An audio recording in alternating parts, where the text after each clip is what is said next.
வாசிக்கலாம். யோபுவின் புஸ்தகம் 5வது அதிகாரம் 24வது வசனம். உம்முடைய கூடாரம் சமாதானத்தோடு இருக்க காண்பீர், உம்முடைய வாசஸ்தலத்தை விசாரிக்கும் போது குறைவை காண மாட்டீர். உம்முடைய கூடாரம் சமாதானத்தோடு இருக்க காண்பீர், உம்முடைய வாசஸ்தலத்தை விசாரிக்கும் போது குறைவை காண மாட்டேன். அல்லேலூயா.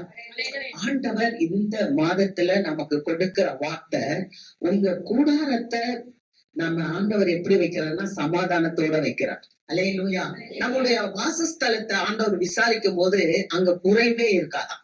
இது ஆண்டவருடைய வார்த்தை, பரிசுத்த ஆவியானவருடைய வார்த்தை. இந்த வார்த்தையை தேவன் நமக்கு கொடுக்கிறார். நம்ம திறந்த இருதயத்தோட இதை கேட்போம், அப்படியே ஆண்டவர் நம்மை ஆசீர்வதிப்பார். ஆமென். ஆண்டவர் சொல்றார், உன்னுடைய கூடாரம் சமாதானத்தோடு இருக்கும். கூடாரம் அப்படின்னா என்ன அப்படின்னா, கூடாரம் அப்படின்றது நம்மளுடைய வீட்டை குறிக்கலாம். நம்ம எங்க தங்கி இருக்கோமோ அந்த இடத்தையும் குறிக்கலாம். அல்லது கூடாரம் அப்படின்னு சொல்றது நம்ம வருகிற திருச்சபையை குறிக்கலாம். கூடாரம் அப்படின்னு சொல்லுவது நம்மளையே குறிக்கலாம். ஹல்லேலூயா. ஏன் ஆண்டவர் அங்க பவுலடியார் சொல்லுகிறார், இந்த கூடாரத்துல இருக்கிற நாம பாரம் சுமந்து தவிக்கிறோம் அப்படின்னு சொல்லி. அப்ப கூடாரம் என்று சொல்லும் போது நம்மளையும் சொல்லலாம். ஹல்லேலூயா. அப்ப இத நீங்க நல்லா மைண்ட்ல வச்சுட்டு அப்படியே நீங்க வரணும். பாருங்க, உன் கூடாரம் சமாதானத்தோட இருக்கும்னு சொல்லி ஒரு நண்பன் இன்னொரு நண்பன்கிட்ட சொல்றான். யோபு ரொம்ப இடுக்கத்துல போறாரு, ரொம்ப கொடிய கஷ்டத்துல போறாரு நீதிமான் அவரு. அப்படி கஷ்டத்துல போகும்போது யோபுவுக்கு ஆறுதல் சொல்ல நண்பர்கள் வராங்க. அப்படி வந்த நண்பர்கள் தான் சொல்றாங்க, அந்த தேவானாகிய எலிப்பாஸ் சொல்றாரு, நீ கவலைப்படாத, உன்னுடைய கூடாரம் சமாதானமா இருக்கும். அல்லேலூயா. அப்ப நம்முடைய ஆண்டவர் கூட நமக்கு சிநேகிதர் என்று சொல்லுகிறார். அல்லேலூயா. நான் உங்களை ஊழியக்காரர் என்று நான் சொல்லல, நான் உங்களை சிநேகிதர் என்று சொல்லுகிறேன் என்று யோவான் புஸ்தகத்துல 15வது அதிகாரம் 15வது வசனத்துல பாக்குறோம். அப்ப ஆண்டவர் இந்த நாளில உங்களையும் என்னையும் தேற்றுகிறார். ஆமென். எப்படி தெரியுமா, நம்மளுடைய கூடாரம், நம்மளுடைய வீடு அல்லது நம்மளுடைய சரீரம் அல்லது நம்மளுடைய சபை எப்படி இருக்கும் என்றால் சமாதானத்தோடு இருக்கும் என்று கர்த்தர் சொல்லுகிறார். ஒரு காரியத்தை நாம விசுவாசிக்கணும். என்னன்னு சொன்னா, நம்ம வாசிக்கலாம். ஏசாயாவின் புஸ்தகம் 53வது அதிகாரம் 5வது வசனத்தை வாசிப்போம். நம்முடைய மீறுதல்களின் நிமித்தம் அவர் காயப்பட்டு, நம்முடைய அக்கிரமங்களின் நிமித்தம் அவர் நொறுக்கப்பட்டார்.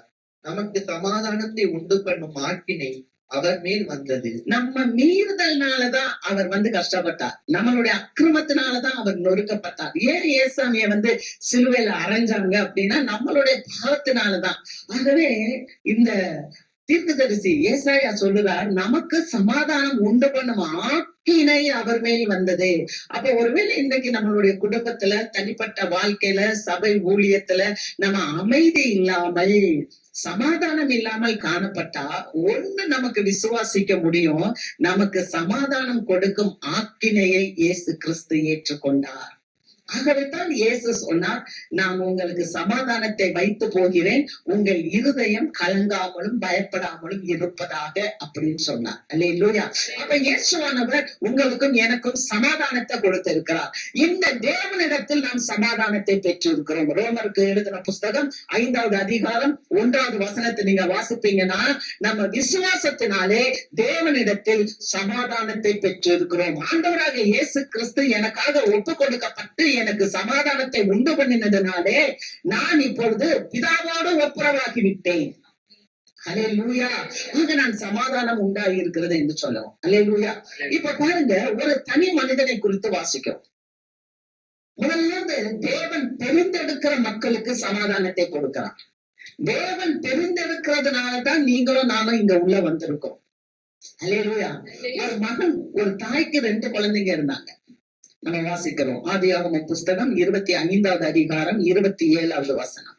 இந்த பிள்ளைகள் பெரியார்கள் ஆன போது ஏசா வேட்டையில் வல்லவனும் வனசஞ்சாரியுமாய் இருந்தான், யாக்கோபு குணசாலியும் கூடாரவாசியுமாய் இருந்தான். இந்த பிள்ளைங்க 2 பேரு, அவங்க 2 பேரு வளர்ந்தாங்க. வளர்ந்த போது ஒருத்தர் என்ன ஆயிட்டாங்கன்னா வேட்டைக்காரன் ஆயிட்டான், வனசஞ்சாரி. இன்னொருத்த என்ன ஆயிட்டான்னா கூடாரவாசி, அவன் குணசாலியா இருந்தான். அதாவது ஈசாக்குக்கு 2 பிள்ளைங்க பிறந்தாங்க. ரெபேக்காள் வயத்துல 2 குழந்தைங்க இருந்துச்சு.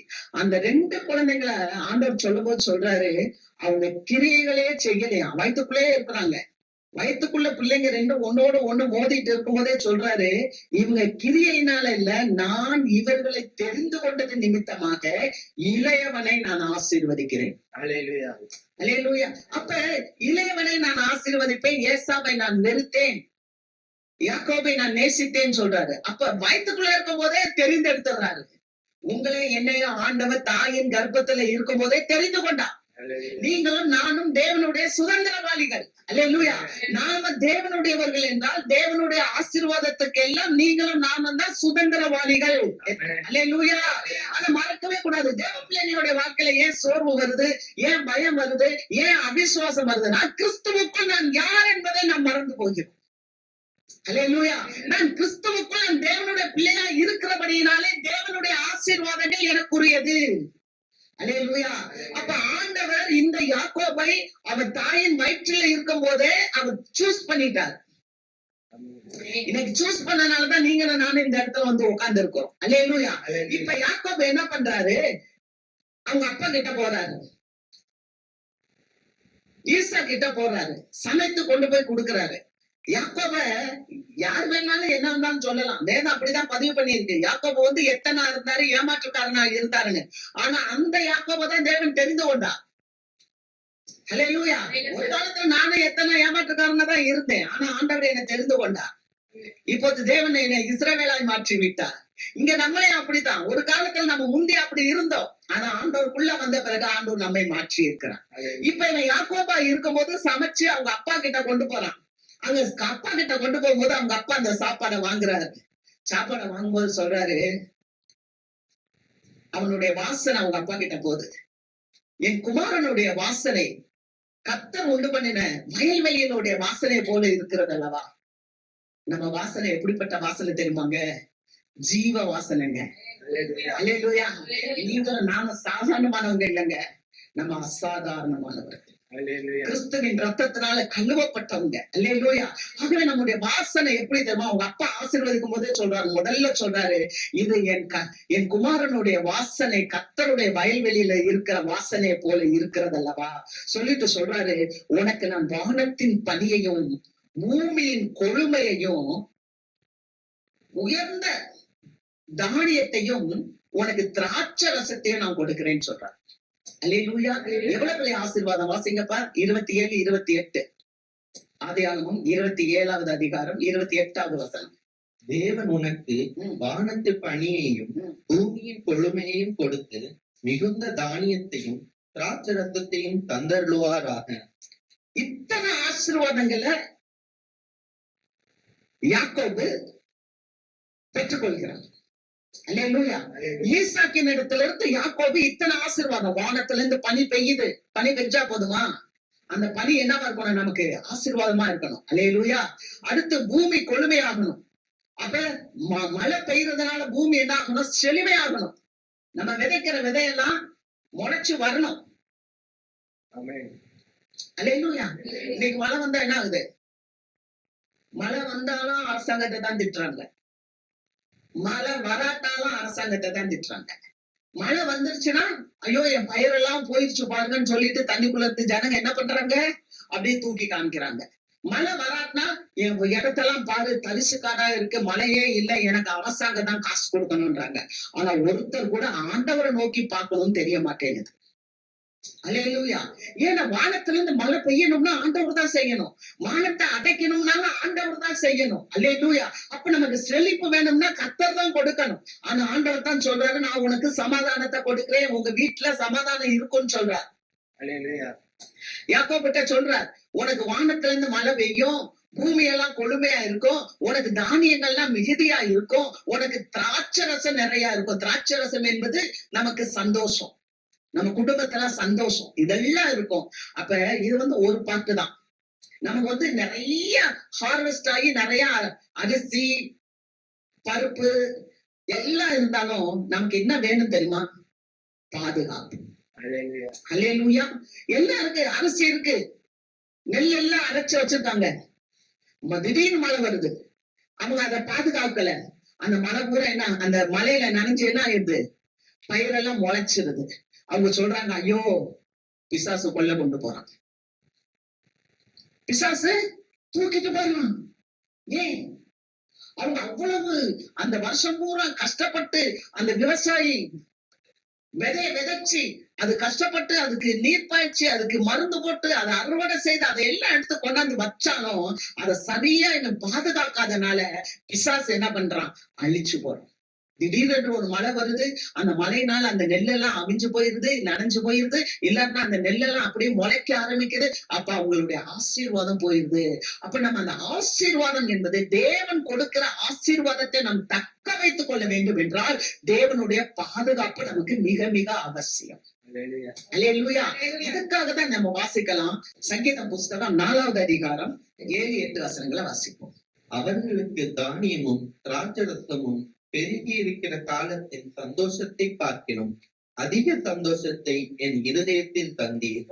சமாதானத்தோടെ படுத்துக்கொண்டு நித்திரை செய்வேன். கர்த்தாவே, நீர் ஒருவரே என்னை சுகமாய் தங்க பண்ணுகிறேன். அவர்களுக்கு தானியமும் திராட்சரசமும் பெருகியிருந்த சந்தோஷத்தை பார்க்கிலும் அதிக சந்தோஷம். ஒரு தேவ பிள்ளைக்கு அந்த திராட்சரசமும் தானியமும் பெருகி இருக்கிறத பார்க்கிலும் அதிக சந்தோஷம் இருக்கும். அல்லேலூயா. அப்ப இந்த வெறும் தானியம் மட்டும் இஸ் நாட் இனஃப். அல்லேலூயா. வெறும் ஆசீர்வாதங்கள் அப்படின்னா அது மட்டும் இல்ல, அந்த ஆசீர்வாதத்தோடு கூட அதை காத்து கொண்டிருக்கிற நமக்கு என்ன வேணும்னா தேவனுடைய ப்ரொடெக்ஷன், பாதுகாப்பு இருக்கணும். அதனாலதான் அவர் சொல்றாரு, அது மாத்திரமல்ல அதை காட்டிலும் அதிக சந்தோஷத்தை எனக்கு கொடுத்து நான் சுகமாய் படுத்து நித்திரை செய்வேன். அல்லேலூயா. நம்மளுடைய நித்திரை கூட இன்பமா இருக்கும். நம்ம தூங்கி எந்திரிக்கும் போது ஒவ்வொரு நாளும் சந்தோஷமா தூங்கி எந்திரிப்போம். ஆமென். அது ரொம்ப முக்கியம். நிறைய பேர் நிறைய ஆசீர்வாதங்கள் வச்சிருந்தா கூட தூங்கும் போது எவ்வளவு தெரியுமா வேதனையோட போய் தூங்குவாங்க. ஆனா இந்த சங்கீதக்காரர் சொல்லுகிறார், நீர் எனக்கு பாதுகாவலா இருக்கிறதுனால நான் நல்ல நிம்மதியா தூங்கி நித்திரை பண்ணி எந்திரிக்கிறேன்னு சொல்றார். ஆமென். அடுத்த வசனத்தை வாசிக்கலாம். 29. ஜனங்கள் உன்னை சேவிக்கவும் ஜாதிகள் உன்னை வணங்கவும் கடவர்கள். உன் சகோதரனுக்கு நீ எஜமானாய் இருப்பாய். உன் தாயின் பிள்ளைகள் உன்னை வணங்குவார்கள்.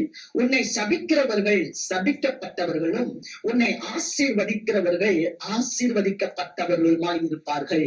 அடுத்து அவங்க அப்பா யாக்கோப ஆசீர்வதிக்கிறார். எப்படி ஆசீர்வதிக்கிறார் அப்படின்னா, ஜனங்க எல்லாம் உனக்கு அடங்கி நடப்பாங்க.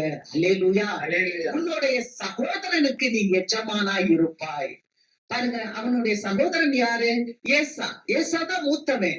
ஆனா அவங்க அப்பா ஈசாக்கு சொல்றாரு, உன்னுடைய சகோதரனுக்கு நீ எஜமானா இருப்பாய். அல்லேலூயா. இங்க நல்லா நீங்க கவனிக்க வேண்டிய ஒண்ணு என்ன தெரியுமா, இவர் இவ்வளவு ஆசீர்வாதத்தையும் ஏசாக்கு கொடுக்குறேன்னு நினைச்சு கொடுத்துக்கிட்டு இருக்காரு. அவங்க அப்பா பிளஸ் பண்றாரு. யார நினைச்சு பிளஸ் பண்ணிட்டு இருக்காரு? மூத்த பையன் நினைச்சு பிளஸ் பண்ணிட்டு இருக்கிறாரு. ஆனா அந்த பிளஸ்ஸிங் எல்லாம் வாங்குறது யாரு? இளைய பையன். அல்லேலூயா. ஏன் அந்த இளைய பையன் அந்த ஆசீர்வாதத்தை வாங்குறானா? இதுதான் தேவனுடைய தீர்மானம், இதுதான் தேவனுடைய தெரிந்து கொள்ளுதல். அதனாலதான் வயிற்றுக்குள்ள இருக்கும் போதே அவர் சொல்லிட்டாரு, நானே தெரிந்து கொண்டேன் என்று சொல்லிட்டாரு. அப்ப we are all chosen people. ஆமென். நாம் எல்லாமே தெரிந்து கொள்ளப்பட்டவர்கள். இந்த சபைக்குள்ள வந்துட்டோம்னா நாம தெரிந்து கொள்ளப்பட்டவர்கள். இத்தனை ஆசீர்வாதத்துக்கும் நம்ம சொந்தக்காரங்க. ஏன் ஏன் அவர் உன் சகோதரனுக்கு நீ எஜமானா இருப்பேன்னு சொன்னார் தெரியுமா? நல்ல கவனிங்க. ஆண்டவர் நம்ம வாழ்க்கையில எது செஞ்சாலும் தப்பா செய்யவே மாட்டார். நம்ம எந்த இடத்துல இருக்கணும், நம்ம எப்படி வாழணும், நம்ம என்ன செய்யணும், நம்ம என்ன தொழில் செய்யணும், எல்லா திட்டங்களையும் தீர்மானிச்சு கொடுக்கிறவர் ஆண்டவர் தான். அல்லேலூயா. இங்க பாக்குறோம், உன் தம்பி ஆசீர்வதிச்சிட்டு இருக்கிறாரு. ஆனா சொல்றாரு, உன்னுடைய சகோதரனுக்கு எஜமானா இருப்பாய். அப்ப இந்த சகோதரன் எப்படிப்பட்டவனா? இந்த சகோதரன் தாய் தகப்பனுக்கு கீழ்ப்படியாதவன். நீங்க வாசிக்கலாம். ஆதியாகமம் புஸ்தகம் 28வது அதிகாரம் 7, 8, 9 வசனங்கள். யாக்கோபு தன் தகப்பனுக்கும் தன் தாய்க்கும் கீழ்ப்படிந்து பதான் அராமுக்கும் புறப்பட்டு போனதையும் ஏசா கண்டதினாலும் கானானியருடைய குமாரத்திகள் தன் தகப்பனாகிய ஈசாக்கின் பார்வைக்கு ஆகாதவர்கள் என்பதை ஏசா அறிந்ததினாலும் ஏசா இஸ்மவேல் இடத்துக்கு போய் தனக்கு முன்னிருந்த மனைவிகளும் அன்றி ஆபிரகாமுடைய குமாரனாகிய இஸ்மவேலின் குமாரத்தியும் நெபாயோத்தின் சகோதரியும் ஆகிய மகளாத்தையும் விவாகம் பண்ணினான். ஒரு பையன் கூடாரவாசி, அவன் அப்பாவுக்கும் அம்மாவுக்கும் கீழ்ப்படிந்தான். அவங்க அப்பா அம்மா சொன்னாங்க, இந்த நாட்டுல இருக்க பெண்களை நீ கட்டாத, நீ கானானுக்கு வெளியில போயிரு, அங்க போய் கல்யாணம் பண்ணணும் அப்படின்னு சொன்ன உடனே இவன் என்ன பண்ணிட்டான், அம்மா அப்பா பேச்ச கேட்டுட்டு பதான் அராமுக்கு போயிட்டான். இத கேட்ட ஏசா என்ன பண்ணினானா, இவனுக்கு ரொம்ப கஷ்டமா இருக்கு. இவன் அம்மா அப்பாக்கு இவங்கெல்லாம் பிடிக்கல. நீங்க பாத்தீங்கன்னா அதுக்கு முந்தின மாசம் லாஸ்ட்ல சொல்லிட்டு, ரெபேக்காள் தன்னுடைய மூத்த மகன் ஏசா அந்த நாட்டினுடைய பிள்ளைங்க ஏத்தித்திய கல்யாணம் பண்ணினால அவ மனசு ரொம்ப நோவா இருந்துச்சு, சஞ்சலப்பட்டான். வாசிப்பா அந்த வசனத்தை 27:46. பின்பு ரெபேக்காள் ஈசாக்கை நோக்கி, ஏத்தின் குமாரத்திகளின் நிமித்தம் என் உயிர் எனக்கு வெறுப்பா ஏத்தின் குமாரத்திகளின் நிமித்தம் என் உயிர் எனக்கு வெறுப்பா இருக்கிறது.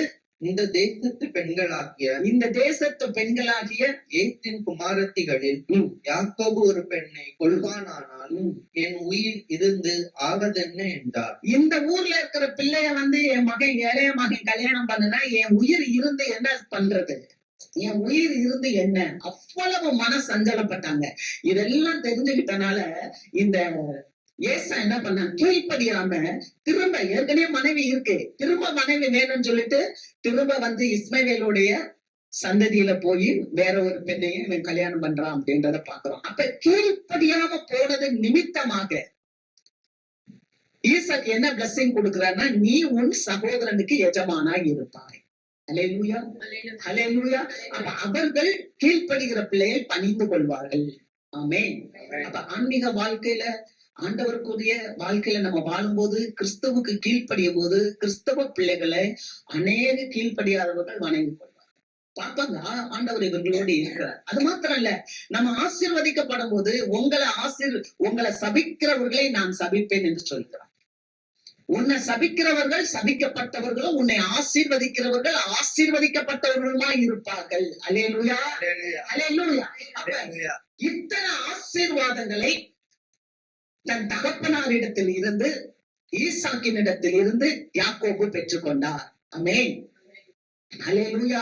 அப்ப நம்ம ஒவ்வொரு ஆசீர்வாதம் எங்க இருந்து வருதுன்னா தேவன் தெரிந்து வருது. நீங்க நல்லா யோசிக்கணும், தேவன் தெரிந்து கொள்கிறார். யாக்கோபினுடைய பிள்ளைங்க 12 பேரு, ஆனா 12 பேர்ல ஒருத்தரை தேவன் தெரிந்து கொண்டார். யோசேப்பை தெரிந்து கொண்டார். அல்லேலூயா. யூதாவை தெரிந்து கொண்டார். யூதா துதிக்கிற ஒரு மனுஷன், துதிக்கிற மனுஷனை தேவன் தெரிந்து கொண்டார். அடுத்து யோசேப்பை தெரிந்து கொண்டார். யோசேப்பை என்ன வாங்கிட்டார், ஒரு பெரிய ராஜாவுக்கு அடுத்த ஸ்தானத்துல கொண்டு உயர்த்தி வைத்தார். ஆமென். அப்ப இதெல்லாம் எதனால வருது அப்படின்னு சொன்னா, தெரிந்து கொள்ளுதலினால் வருகிற ஆசீர்வாதங்கள். அப்ப இந்த யாக்கோபை குறிச்சு பார்க்கும்போது, யாக்கோபு ஒரு எத்தனாக, ஏமாற்றுக்காரனாக அண்ணனை ஏமாத்தித்தான் வாழ்ந்தான். ஆனால் யாக்கோபு அதற்கான கிரயத்தை செலுத்தினான். என்ன தெரியுமா, ஆண்டவரோட போராடி ஆண்டவர் அப்பா என்ன பண்ணிட்டாங்க, இனி உன் பேர் யாக்கோபு என்று சொல்லப்படாமல் இஸ்ரவேல் என்று சொல்லப்படுவதாக. அல்லேலூயா. இப்ப இஸ்ரவேலா மாறியாச்சு. யாக்கோபு இஸ்ரவேலா மாறிட்டாரு. இஸ்ரவேலா மாறினா ஆண்டவருடைய பிரின்ஸ், அந்த இளவரசனாக மாறிட்டார். ஆண்டவருக்குரிய பிள்ளைகளாக மாறிட்டார். நீங்களும் நானும் யாரு தெரியுமா, ஆண்டவருடைய பிள்ளைங்கள், இளவரசர்கள். ஆமென். நம்மள ஆண்டவர் தெரிந்து கொண்டார். அல்லேலூயா. நல்ல சத்தமா சொல்லுங்க. இப்படி ஆண்டவர் தெரிந்து கொண்ட இந்த பிள்ளைகளை சபிக்கும்படி ஒரு ராஜா எழும்புறான். சபிக்கும்படி ஒரு ராஜா எழும்பி கூலி கொடுத்து ஒரு பீலையாம கொண்டு இந்த ஆசீர்வாதம் பெற்ற இவனை சபிச்சு போடுன்னு சொல்லும் போது அவன் சபிக்க வர்றான். அவனால சபிக்க முடியல. யாக்கோபே, உன்னுடைய கூடாரங்களும், இஸ்ரவேலே உன்னுடைய வாசஸ்தலங்களும் எவ்வளவு அழகானவைகள். அல்லேலூயா, அல்லேலூயா. அந்த ராஜா நல்ல நிறைய கூலி கொடுத்து நீ இந்த ஜனத்தெல்லாம் சபிச்சு போட்டுன்னு சொன்னா, அவன் சொல்றான், ஏ யாக்கோபே, உன் கூடாரமோ நீ இருக்கிற வாசஸ்தலம் எவ்வளவு அழகா இருக்குடா, அது பரவி போகிற ஆறுகளை போலவும், அல்லேலூயா, தண்ணீர் அண்டையில உள்ள தோட்டத்தை போலவும், கர்த்தர் நாட்டின சந்தன மரங்களை போலவும், கேதர் மரங்களை போலவும் இருக்குது. அல்லேலூயா. பரவி போகுங்க. உங்களுடைய வாசனை எங்க போகும்னா ஒரே இடத்துல நிக்காது, அது பரவி போகும். அல்லேலூயா, அல்லேலூயா. தேவனுடைய பிள்ளையோடைய வாசனை ஒரு இடத்துல இருக்காது. ஒரு அம்மா வந்தாங்க பாருங்க, அந்த அம்மா பார்த்தா வேதத்துல சொல்லுது ஒரு பாவியான ஸ்திரீன்னு. ஆனா அவங்க உடைச்சாங்க பாருங்க, ஒரு நலத தைலத்தை உடைச்சு ஏசப்பாவுடைய பாதத்துல ஊத்துற உடனே இந்த அம்மா ஊத்தி கூந்தலை வச்சு அப்படியே தொடச்சாங்க. இந்த அம்மா எங்கெல்லாம் போனாங்களோ அவங்க கூட அந்த வாசனை போய்கிட்டே இருக்கு. அல்லேலூயா, அல்லேலூயா. அப்ப இன்னைக்கு நீங்களும் நானும் தேவ சமூகத்துல நம்மளை உடைச்சு ஒப்புக்கொடுத்ததுனால கர்த்தருடைய வாசனையை பரப்புகிறவர்களாய் நம்மளை கர்த்தர் வைத்திருக்கிறார். ஆமென். நீங்க நல்ல தைரியமா சொல்லலாம். எப்ப பார்த்தாலும் உங்க பக்கத்து வீட்டுக்காரங்க, அடுத்த வீட்டுக்காரங்க, அல்லது வேற யாராவது, அல்லது சில நேரங்களில சத்துருவே வந்து நம்ம மனசுல எதையாவது ஒரு சந்தேகத்தை கொடுத்து, ஒரு குற்ற மனசாட்சியை கொடுத்து, உங்க நீ அவ்வளவுதான், நீ அவ்வளவுதான், நீ பாவி, நீ ஒண்ணுமில்ல இப்படி சொன்னா கேட்க கூடாது. அல்லேலூயா. கர்த்தர் எனக்காக, அவர் ஒப்பு கொடுக்கப்பட்ட எனக்காக இயேசு கிறிஸ்து எழுப்பப்பட்டவே இருக்கிறார். ஆமென். இயேசு மரித்தவர் அல்ல, இயேசு உயிரோடு எழுந்தவர். இன்றைக்கு நமக்காக அவர் பரிந்து பேசுகிறவர். அல்லேலூயா. ஆகவே நீங்க நல்லா சொல்லணும், என்னுடைய வாசனை பரவி போ. ஆமென். அல்லேலூயா. அந்த வாசனை என்ன வாசனை? ஜீவ வாசனை. அந்த வாசனை எனக்குள்ள இருக்கு, அது பரவி போகும். அது எப்படிப்பட்டது தெரியுமா? கர்த்தர் நாட்டின சந்தன மரமா. கர்த்தர் நாட்டினதுங்க உங்களே என்னையும் நீங்களும் நானும் கிறிஸ்துவுக்கு சந்தன மரம். அல்லேலூயா. சந்தன மரம் எப்படி இருக்கும்? வாசனையா இருக்கும். எப்ப வாசனை வரும்? இலைக்கதான். அல்லேலூயா. ஒருவேளை நம்மள ஆண்டவர் இழைக்கிறாருன்னா இழைச்சாலும் வாசனை கொடுக்கிறது தான் சந்தனம். நீங்களும் நானும் கர்த்தரால் நாட்டப்பட்ட சந்தன மரம். நம்ம வாசனை கொடுக்காம இருக்கவே முடியாது. அடுத்து அங்க பாக்குறோம் நம்ம எப்படின்னா நதியோரத்துல இருக்கிற கேதரு மரம். சாலமோன் தேவாலயத்தை கட்டும் போது கேதரு மரத்தினால தேவாலயத்தை கட்டினான். அல்லேலூயா. அங்க கேதரு மரம் அரண்மனையை கற்றார். கேதுரு மரத்தினால அரண்மனையை கற்றார். ஆமென். அல்லேலூயா. நீங்க எப்படின்னா பயனுள்ளவர்கள், நீங்களும் நானும் பயனுள்ளவர்கள். அதனாலதான் அவர் சொல்றாரு, நீ சமாதானமா இருப்பப்பா, அமைதியா இருப்பப்பா, நீ ஆசீர்வாதமா இருப்ப, உனக்கு குழப்பம் வராது, உனக்கு கஷ்டம் வராது. ஆமென். அடுத்த வசனத்தை வாசிப்போம். அவர்களுடைய நீர்ச்சால்களில் இருந்து தண்ணீர் பாயும், அவர்கள் வித்து திரளான தண்ணீர்களில் பரவும். அவர்களுடைய ராஜா ஆகாவை பார்க்க உயர்வான், அவர்கள் ராஜ்யம் மேன்மை அடையும். அல்லேலூயா, அல்லேலூயா. நீர்ச்சால்கள்ல இருந்து என்ன போகுமா? தண்ணீர் பாயும். அதாவது ஒரு பக்கெட் இருக்கு, ஒரு பக்கெட்ல இருந்து தண்ணி அப்படியே ஃபில் பண்ணிட்டா என்ன ஆகும்? அப்படியே வலிஞ்சு கொட்டிக்கிட்டே இருக்கும். நம்முடைய நீர்ச்சால்கள்ல இருந்து தண்ணீர் பாயும். அல்லேலூயா. ஏன்னா ஆண்டவர் உங்களுக்குள்ள அந்த ஆவிய அளவில்லாமல் கொடுத்து வச்சிருக்கிறார். பரிசுத்த ஆவி உங்களுக்குள்ள அப்படியே இருக்கிறதுனால நீங்க போற இடத்துல எல்லாம் அது என்ன ஆகும்னா அந்த ஆவி போய்கிட்டே இருக்கும். அல்லேலூயா. அங்க வாசிக்கிற நம்ம யோவான் 7:38 பண்டிகையின் பிரதான நாளிலே இயேசு நின்று சத்தமாய் கூப்பிட்டு, ஒருவன் என்னிடத்தில் விசுவாசம் உள்ளவனாய் இருந்தால் அவனுக்குள்ளாக இருந்து ஜீவ தண்ணீர் உள்ள நதிகள் புறப்பட்டு ஓடும். அல்லேலூயா, அல்லேலூயா. உங்களுக்காக என்ன அந்த நதிகள் போகுமா?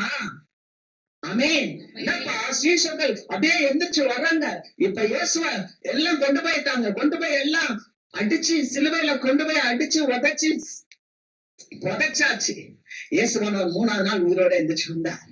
நேரம் வந்தவன சீஷர்களை பார்த்தாரு. ஏன்பா பயந்து போயிருக்க? நானே உயிர்த்தெழுதலும் ஜீவனுமா இருக்கேன். நானே உயிர்த்தெழுதலும் ஜீவனுமா இருக்கேன். நான் வந்துட்டேன்ப்பா. சோர்ந்து போயிருந்தவனுக்கு சந்தோஷம் வந்துருச்சு. இப்ப சொன்னாரு, என்னதான் இருந்தாலும் நான் எங்க பிதாட்ட போகணும்.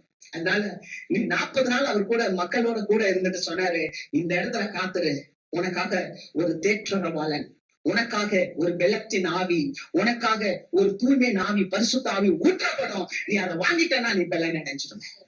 அல்லேலூயா. அந்த ஆவியை ஊற்றுனாரு பாருங்க.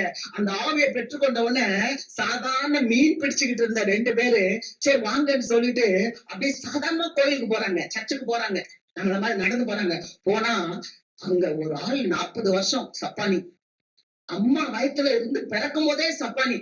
அந்த ஆள் அங்க உட்காந்து பிச்சை கேட்டுட்டு இருக்காங்க. இவர் போய் பார்த்து சொல்றாரு, இங்க பாரு, வெள்ளியும் பொண்ணும் எனக்கு இல்ல, ஆனா என்னிடத்தில் உள்ளதை உனக்கு கொடுக்கிறேன். அல்லேலூயா. நம்ம கிட்ட இருக்குங்க. ஆமென். அல்லேலூயா. நம்ம கிட்ட இருக்குங்க. உலகத்துல கொடுக்க முடியாத ஒண்ணு உங்களுக்கு எனக்கு ஆண்டவர் வச்சிருக்கிறார். அல்லேலூயா. அப்படியே 40 வருஷம் பிச்சை எடுத்துட்டு இருந்தவன் டக்குனு எந்திரிச்சிட்டான். துள்ளி குதிச்சிட்டான். எல்லாரும் பாக்குறாங்க. துள்ளி குதிச்ச உடனே என்ன பண்ணான்? தேவாலயத்துக்குள்ள ஓடிட்டான். அவன் கால்களும் கரங்களும் பலன் கொண்டது. அவன் தேவனை துதித்தான் என்று பார்க்கிறோம். அல்லேலூயா. அந்த பெரிய பிளஸிங் ஆண்டவர் உங்களுக்குள்ள வச்சிருக்கிறாரு. அந்த ஆவி அப்படியே புறப்பட்டு போக போக இங்க இருக்கிற மக்கள் எல்லாம் குணமாவாங்க. ஆமென். சுகமாவாங்க. உங்க வீட்டுல இருக்கவங்க சுகமாவாங்க. உங்க நெய்பர் சுகமாவாங்க. உங்க சொசைட்டில இருக்கவங்க சுகமாவாங்க. எத்தனை பேர் ஆமென்? அல்லேலூயா. கர்த்தர் அதை உங்களை கொண்டு செய்வார். ஆமென். அவனுடைய நீர்ச்சால்கள்ல இருந்து கண்ணீர் பாயும். அவர்கள் வித்து திரளான தண்ணீர்கள் மேல் பாயும். அந்த வித்து இருக்கு பாத்தீங்களா? அல்லேலூயா. ஆண்டவருடைய வார்த்தை அது அப்படியே அடங்கி போகாது. அது பெரிய மக்களுடைய மத்தியில போய் அது பரவி பாயும். அல்லேலூயா. பரவி பாருங்க. அது எப்படி தெரியுமா அவர் சொல்றாரு? அந்த வசனம் இருக்கு. அவர்களுடைய ராஜா ஆகாகை பார்க்கிலும் உயர்வான். ஆகாகை பார்க்கிலும் உயர்வான்னா என்ன தெரியுமா? ஆகாக என்பவன் உலகத்துல ஒரு ராஜா. அவன் அமலேக்கியன். அவன் எப்போதுமே தேவனுடைய பிள்ளைகளுக்கு எதிராக நிற்பவன். ஆனால் ஆண்டவர் என்ன பண்ணார் தெரியுமா? சவுல்கிட்ட சொன்னார், அந்த ஆகான அழிச்சு போடு. ஆகான அழிக்க முடியல சவுலால. ஆண்டவர் சொன்னார், இந்த அமலேக்கியன் இருக்க எல்லாத்தையும் ஆடு மாடு ஒட்டகம் சின்ன பிள்ளை பெரிய பிள்ளை குழந்தைங்க எல்லாத்தையும் அழிச்சிடணும் போது சவுல் முழுமையா கீழ்ப்படியல. ஆனா இந்த ஆகாக் அப்படியே வர்றான். சாமுவேல் கேக்குறாரு, எப்ப எல்லாத்தையும் அழிச்சிட்டியா? உடனே சவுல் சொல்ற, எல்லாத்தையும் நான் அழிச்சிட்டேங்க. அப்ப என் காதுல விழுகிற சத்தம் எல்லாம் என்னப்பா? ஆடு மாடு சத்தம் எல்லாம் கேக்குதுல்ல, அது எங்க ஆண்டவருக்காக பலி செலுத்த நாங்க வச்சிருக்கோம் அப்படின்னாங்க. எப்படி ஆண்டவருக்கு பலி செலுத்த? உன்னை ஆண்டவர் என்ன சொன்னாரு? எல்லாத்தையும் அழிச்சு போடுன்னு தானே சொன்னாரு. முற்றிலும் நீ கீழ்ப்படியல.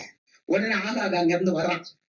அந்த ராஜா, உலக ராஜா, அப்படியே சாமுவேல் முன்னால, இந்த பார் நான் வந்துட்டேன் அப்படின்னு சொல்லி வர்றான். உடனே சாமுவேல் பார்த்தாரு, நீ எவ்வளவு பேர் பிள்ளைகளை கொண்ட, இன்னைக்கு இந்த பட்டயம் ஒன்னேமும் கொண்டு உங்க அம்மாவுக்கு பிள்ளை இல்லாம ஆக்கும் சொல்லிட்டு ஒரே வெட்டா வெட்டிடுவான். ஆகாக் செத்து போன, எதிரி செத்து போனான். அல்லேலூயா. அதனாலதான் ஆகாகை பார்க்கல நீங்க உயர்வீர்கள். ஆகாக் உலக ராஜாங்க. ஆனா நமக்குள்ள இருக்கிறவர் உன்னதமான ராஜா. அல்லேலூயா. நமக்குள்ள இருக்கிறவர் உன்னதமான ராஜா. அவர் ராஜாக்களை தள்ளி ராஜாக்களை ஏற்படுத்துகிறவர். ஆமென். எத்தனை ராஜாக்கள் கொடுங்கோல் மன்னர்களா இருந்தாங்க, இன்னைக்கு அவங்க இருக்கிறாங்களா? கொடுங்கோன்மை மன்னர்கள் இல்ல.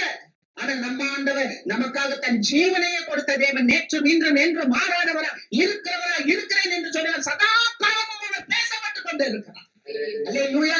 அவர் இருக்கிறார். அந்த ராஜாதி ராஜாவை நம்ம வைத்திருக்கிறோம். ஆமென். அல்லேலூயா. கர்த்தருக்கு மகிமை. அதனாலதான் அவர் சொல்றாரு, அவர்களுடைய ராஜ்யம் மேன்மை அடையும். யாருடைய ராஜ்யம்? இப்படிப்பட்ட ராஜாதி ராஜாவாகிய இயேசு கிறிஸ்துவை நீங்களும் நானும் சொந்த ரட்சகரா வச்சிருக்கிறதுனால நம்முடைய ராஜ்யம், நம்முடைய குடும்பம், நம்முடைய தொழில் ஸ்தானம், நம்மளுடைய வியாபாரம், நம்மளுடைய காரியங்கள், நம்முடைய பிள்ளைகளுடைய காரியங்கள், நம்முடைய சமாதானம், நம்முடைய தேசம், நம்முடைய நாடு, நம்முடைய இனம் எல்லாம் ஆசீர்வாதமாயிருக்கும். மேன்மை அடையும். அல்லேலூயா. ஏன்னா தேவ பிள்ளைகளை தேவன் தெரிந்து கொண்டான். அதனாலதான் சொல்றேன், நீ சமாதானமா இருப்பியா? நம்ம சமாதானமா இருந்தா தானே நம்ம நல்லா ஜெபிக்க முடியும். நம்ம சமாதானமா இருந்தா தானே நம்ம நாட்டுக்காக, நம்மளை ஆளுகை செய்யற தலைவர்களுக்காக ஜெபிக்க முடியும். அல்லேலூயா. கர்த்தர் அப்படிப்பட்ட சமாதானத்தினால் நிரப்புகிறார். ஆமென். கர்த்தருக்கு மகிமை. அடுத்து இரண்டாவது காரியம்.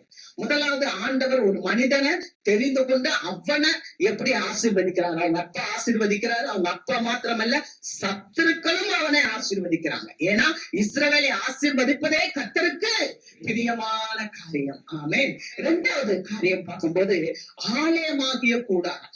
இந்த சபை இருக்குதுல்ல, இந்த சபை தான் தேவனுடைய ஆலயம். அது கூடாரம்.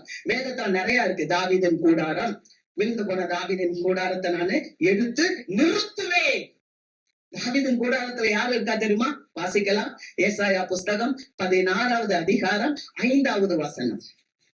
கிருபையினாலே சிங்காசனம் ஸ்தாபிக்கப்படும். கிருபையினாலே சிங்காசனம் ஸ்தாபிக்கப்படும். நியாயம் விசாரித்து நியாயம் விசாரித்து துரிதமாய் நீதி செய்கிற ஒருவர் அதன் மேல் தாவீதின் கூடாரத்திலே நியாயாதிபதியாய் உண்மையோடே வீற்றிருப்பார்.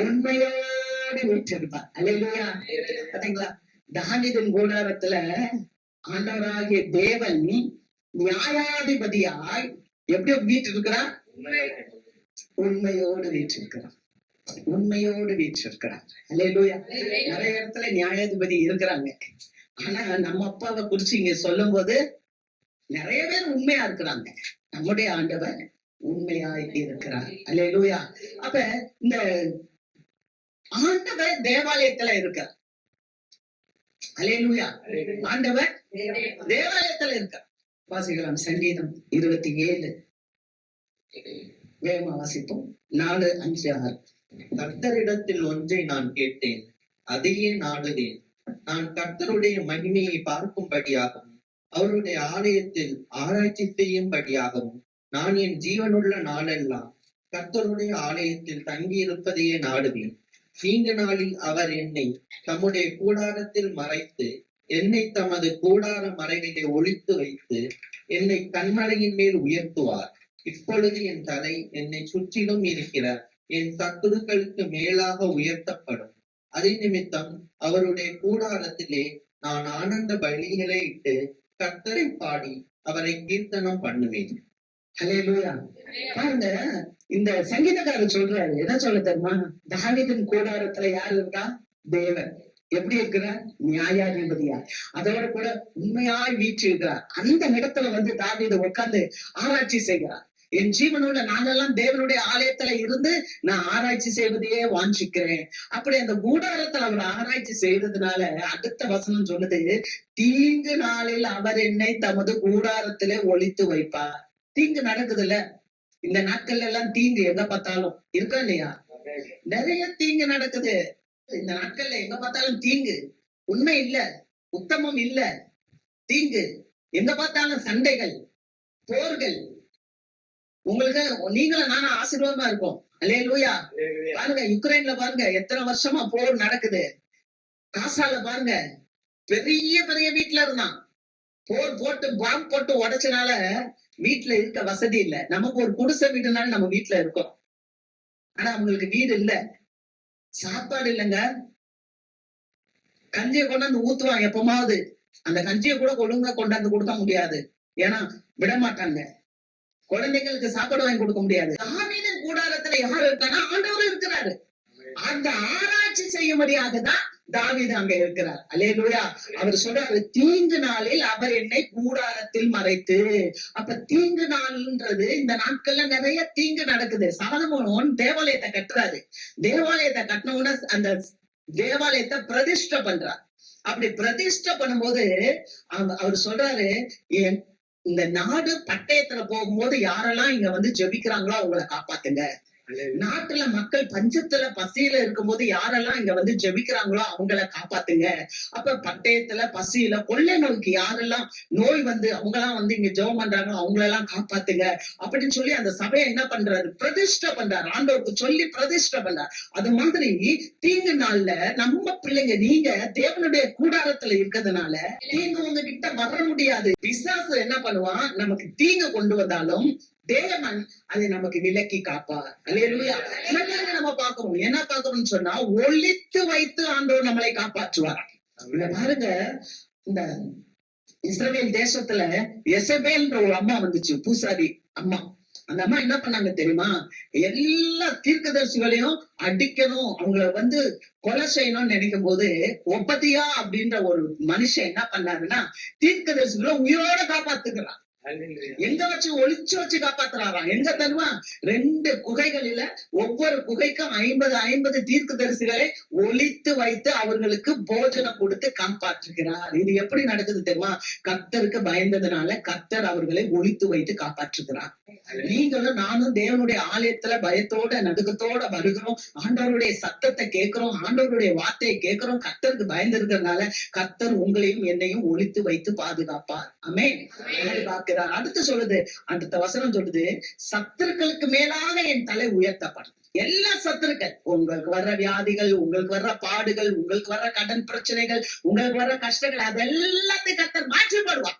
அவைகளுக்கு மேலாக உங்க தலையை உயர்த்துவார். அல்லேலூயா.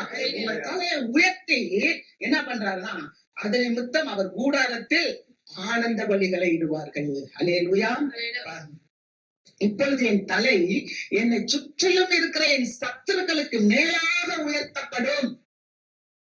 ஆமென். என்னமோ நம்ம சொல்றோம்ல, எதையோ பார்த்து பயந்துகிட்டு இருக்கோம்ல, அந்த சத்துருக்களுக்கு எல்லாம் ஆண்டவர் உங்களை மேலாக உயர்த்துவார். எல்லா சத்துருக்களை கர்த்தர் உங்களுடைய பாரம்பரியாக்கி போடுவார். நீங்க மேல போயிருவீங்க. விசுவாசிக்கணும். ஆமென். விசுவாசிக்கணும். என்னால முடியும். I can do. என்னால என்னை பலப்படுத்துகிற கிறிஸ்து இயேசுவினாலே எல்லாவற்றையும் செய்ய எனக்கு பலன் உண்டு. ஏன்னா நான் தேவனுடைய கூடாரத்துல இருக்கிறேன். அப்ப கூடாரத்துல இருக்கும்போது ஆண்டவர் என்ன பண்றாரு? உங்க தலைகளை உயர்த்துகிறார். உயர்த்துகிறது மாத்திரம் இல்ல, அவர் என்ன பண்றாருன்னா, நீங்க தேவனுடைய ஆலயத்துல வந்து ஆனந்த பலிகளை இடுவீர்கள். அல்லேலூயா. ஸ்தோத்திர பலி, ஸ்தோத்திர பலியிலே அந்த ஆனந்த பலியை நாம் இடுகிறோம். அல்லேலூயா. அந்த சபை, புதிய ஏற்பாட்டுல ஒரு சபை இருக்கு. அந்த சபை எப்படி இருந்துச்சு வேகமா பார்ப்போம். அப்போஸ்தலர் 9வது அதிகாரம் 31வது வசனம். அப்பொழுது யூதேயா, கலிலேயா, சமாரியா நாடுகளில் எங்கும் சபைகள் சமாதானம் பெற்று பக்தி விருத்தி அடைந்து கர்த்தருக்கு பயப்படுகிற பயத்தோடும் பரிசுத்த ஆவியின் ஆறுதலோடும் நடந்து பெருகினார். யூதேயா, சமாரியா, கலிலேயா, இங்கெல்லாம் சபைகள் இருக்கு. அது எப்படி இருக்குன்னா சமாதானம் பெற்றுச்சு. அல்லேலூயா. சபைகள், விசுவாசிகளுக்கு அமைதி வேணும். நீங்க விசுவாசிகள்னா எப்போதும் நமக்குள்ள என்ன இருக்கணும்? சமாதானம் இருக்கணும். அல்லேலூயா. சமாதானம் நமக்குள்ள இருக்கணும். வீட்டுல பிரச்சனை வரும், பக்கத்து வீட்டுல பிரச்சனை வரும், எதாவது ஒரு குழப்பம், நீங்க நினைக்கிறது நடக்காது. நீங்க உங்க நினைப்பீங்க, ஆனா நடக்கிறது வேலையா இருக்கும். ஆனா அதனால நம்ம என்ன பண்ண கூடாது? தோண்டு போக கூடாது. ஏன்னா எனக்குள்ள இருக்கிறது பெரியவன், இதை பார்த்து நான் பயப்பட மாட்டேன். எனக்குள்ள சமாதானம் இருக்கு. ஆமென். விசுவாசிகளுக்குள்ள எப்போதுமே அமைதி இருக்கணும். அமைதியை காத்து கொள்ள வேண்டும். ஏன்னா இந்த அமைதியை நம்ம வெளியே போய் வாங்க முடியாது. இந்த அமைதி கர்த்தர் கொடுத்த அமைதி. அல்லேலூயா. ஒவ்வொரு விசுவாசிக்கும் ஆண்டவர் கொடுத்த அமைதி. அதனாலதான் அவர் சொல்றார், நான் உனக்கு அமைதி சமாதானத்தை வச்சு போகிறேன். அப்ப அந்த சமாதானம் உங்களுக்குள்ள எனக்குள்ள அது நிறைய நிக்கணும். அதுதான். அதனாலதான் அந்த சபை எப்படி இருந்துச்சா? சமாதானம் பெற்று. அடுத்து பாருங்க என்னாச்சு? பக்தி விருத்தி அடைந்து. அதாவது பலப்பட்டாங்க. பக்தி விருத்தி, கிறிஸ்துவுக்குள்ள பக்தி விருத்தி அடையணும். அந்த ஆவி, பரிசுத்த ஆவியினால நிரப்பப்பட்டு கொண்டே இருக்கணும். நீங்க பலப்பட பலப்பட பலப்பட. வசனம் சொல்லுது, பலவீனன் தன்னை பலவான் என்று சொல்லுவானாக. அல்லேலூயா. இந்த பலவீனமானவங்க தாங்க எவ்வளவு காரியத்தை செஞ்சிருக்காங்க வேதத்துல. ஒரு திக்குவாய்க்காரன ஆண்டவர் பயன்படுத்தினார். ஒரு சின்ன கூழாங்கல்ல வச்சு தாவீது ஒரு பெரிய பெலிஸ்தரை கொலை பண்றாரு. அல்லேலூயா. அப்ப ஆண்டவர் பயன்படுத்தினதெல்லாம் சாதாரண காரியம். ஒரு சாதாரண ஒரு அம்மா, விதவை அம்மா வச்சு ஒரு ஊழியரை போஷிக்கிறாரு. ஒன்றும் இல்லாதவங்க, பயந்தோலிக. கிதியோன் பயந்தவன். பயந்தவனை கொண்டு ஒரு பெரிய மக்களையே, ஒரு மீதியானியர்களே அழிக்கிறாரு. அல்லேலூயா. அப்ப நம்ம என்ன பண்ணணும்னா, சபை மக்கள் பலப்படணும். நீங்க வந்து ஆண்டவருடைய வார்த்தையை கேட்க கேட்கதான் அவருக்குள்ள வேரூன்ற முடியும். அந்த வார்த்தையை கேட்க கேட்க நீங்க பலசாலிகள் ஆவீங்க. அல்லேலூயா. அவருடைய வார்த்தையை கொண்டே நீங்க ஜெயிப்பீங்க. ஆமென். நம்ம கிட்ட வந்து பட்டயம் இல்ல, நம்ம கிட்ட வந்து கேடகம் இல்ல, ஆனால் வார்த்தை என்ற வாளை ஏந்தி விசுவாசம் என்ற கேடயத்தை எடுத்துக்கொண்டு சத்துருவை நாம் முறியடிக்க வேண்டும். அல்லேலூயா. அப்படின்னா சபைக்கு வர்ற ஒவ்வொரு விசுவாசியும் சமாதானத்தோட பக்தி விருத்தி அடையணும், பலப்படணும். அடுத்து கர்த்தருக்கு பயப்படுகிற பயம். அல்லேலூயா.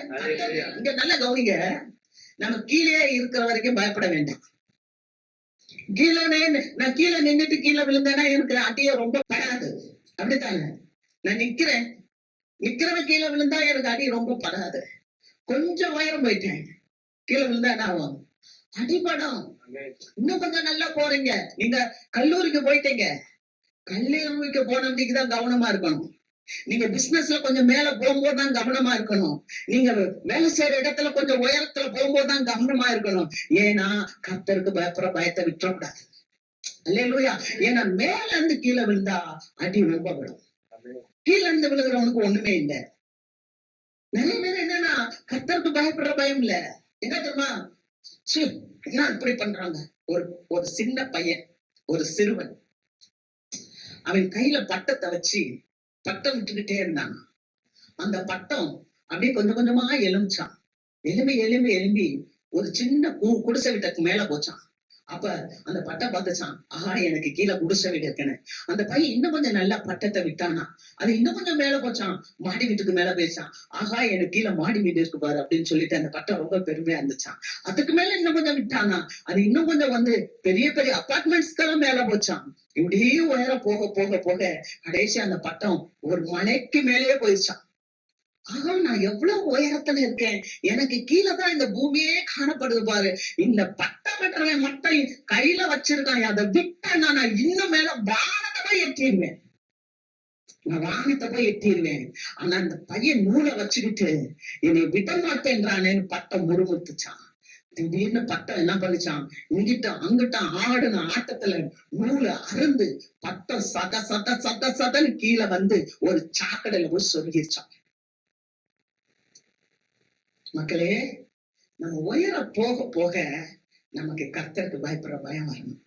நீ கல்லூரிக்கு போயிட்டியா, நீ 3rd இயர் போறியா, 2nd இயர் போறியா, இல்ல கல்லூரி வாழ்க்கையை முடிச்சிட்டியா, நீ வேலைக்கு போறியா, நீ வேலை ஸ்தலத்துல நல்ல சம்பளம் வாங்குறியா, நீ வேலை ஸ்தலத்துல பல பொறுப்புகள்ல வரியா, நீ என்ன காரியத்துல இருக்கியோ, நீ திருமணம் ஆயிட்டியா, திருமணம் ஆயிட்டு நீ வேற இடத்துல போறியா, எந்த நேரத்திலையும் நம்ம எப்படி இருக்கணும்னா கர்த்தருக்கு பயப்படுற பயம்.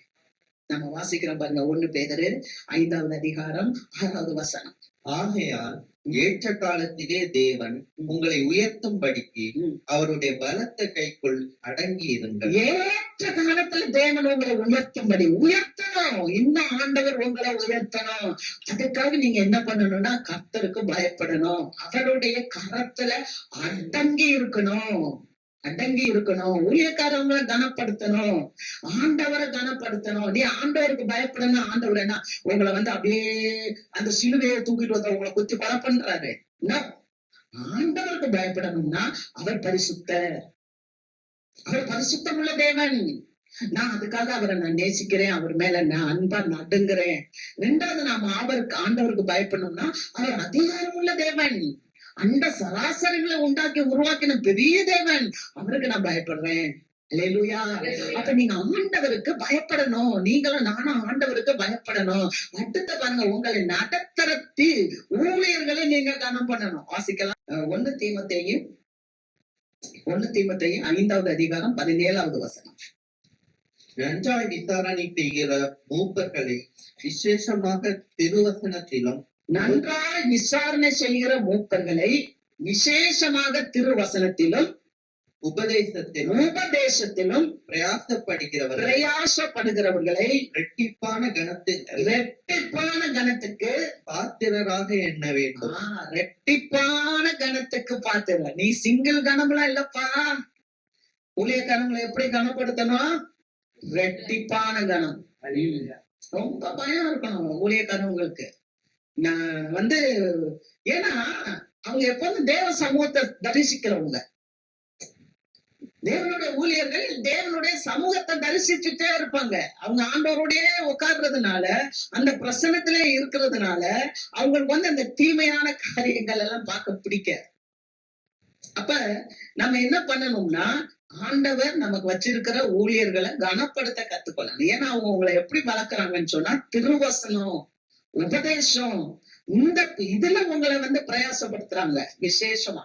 அதனால அவங்களை நீங்க ரெட்டிப்பான கணம் அப்படி நீங்க அவங்கள கனப்படுத்துங்க.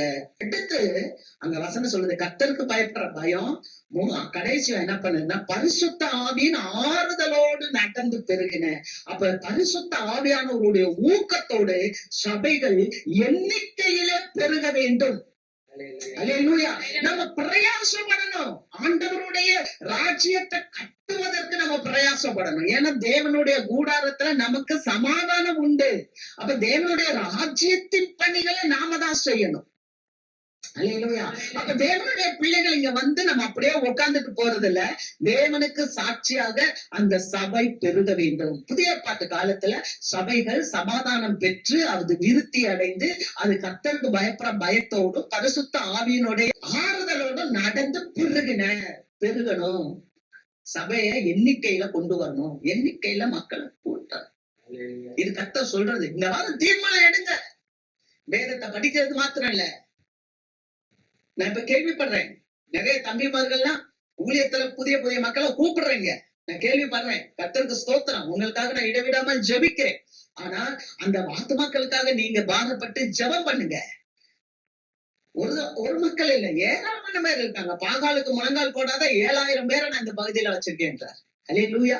எலியாவிட்ட சொல்றாரு, புதிய ஏற்பாட்டுல பவுல்கிட்ட சொல்றாரு, நம்ம பிரயாசப்பட்டு எண்ணிக்கையில் பெருக செய்ய வேண்டும். ஆமென்.